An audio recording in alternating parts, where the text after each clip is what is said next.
Hey guys, welcome back to my channel. And if you're new, welcome. My name is Erica and I'm the founder of the Scholars Toolkit.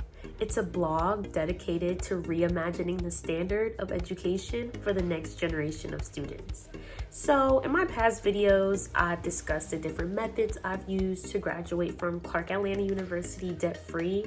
And in this video, I really want to get into the meat and potatoes of how to do that.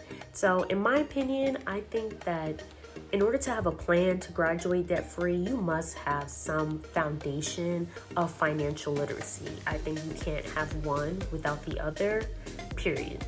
So before we get into it, please don't forget to like, subscribe, and if you're loving the content that I'm sharing, please let me know in the comments, or if you're not, let me know what type of content you would be interested in seeing. I definitely want to make sure my content is relevant to Gen Z students as well as millennials. You know, if you are going back to school or going back for the first time, I just want to make sure I'm putting out content that is quality and relevant. So with that being said, let's get into it. The first order of business in order to plan to graduate debt-free is to calculate your expenses before committing to a school. Write out tuition, room and board, meal plan if you plan on getting one, groceries. How much approximately is it going to cost you to go through this program? I think you would do that if you were purchasing a car or a house. You wouldn't just sign on the dotted line and I'll figure it out. Like, no. So calculate your expenses before you pay your enrollment, before you verbally say, yes, I'm going to the school. That is the first order of business. Okay, so the next tip is creating a budget. I'm laughing because I'm preaching to the choir. This is something that I'm constantly refining and holding myself accountable to. But it doesn't matter if you're working on campus, you have a side hustle, an internship, you're freelancing.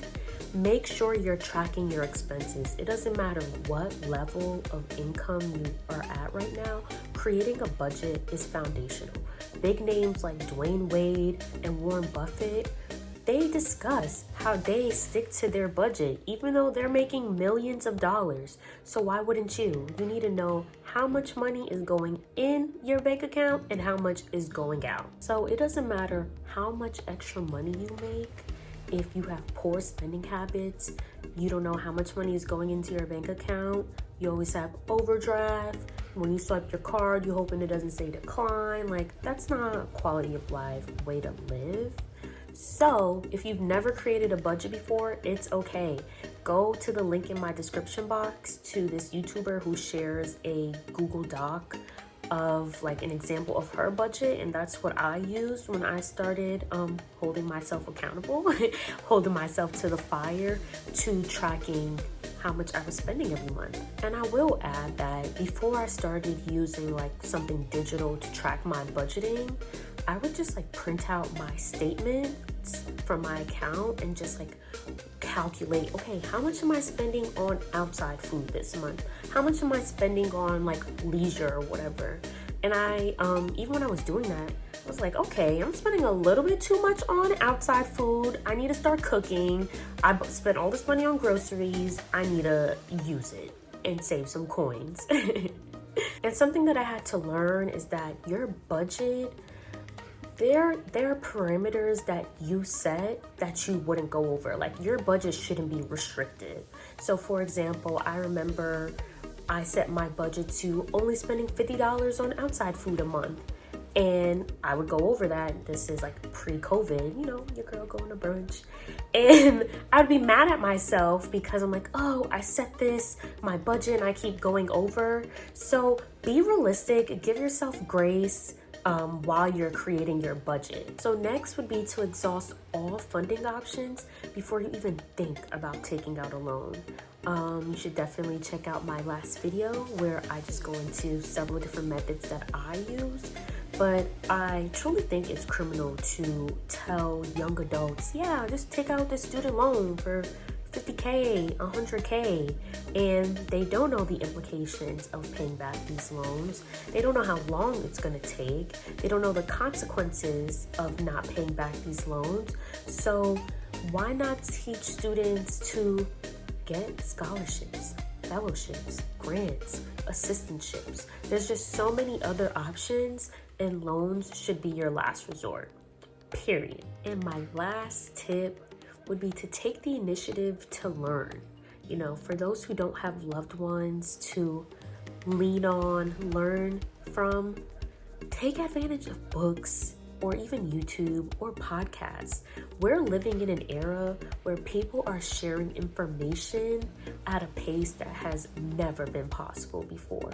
So the barrier to entry to learning these loopholes or these tips is so low. Just take advantage of it. And in the next slide, I'm gonna share just a couple of books that I used on my financial literacy journey, as well as podcasts and YouTube channels that I tune into regularly to this day that I learn a lot, and I definitely recommend. So shifting your mindset and unlearning generational habits will help you to make intentional decisions. Don't wait on your friends, your parents, your guidance counselor to guide you, okay? Personal finance is personal. Graduating debt-free is possible, and it all starts with you. You got this. I believe in you. And if you are loving this content, please don't forget to smash that like button, subscribe to my channel, and follow me on Instagram. The Scholars Toolkit shares so much content, whether it's new and latest updated blog posts, scholarships, or just even opportunities that other platforms are sharing.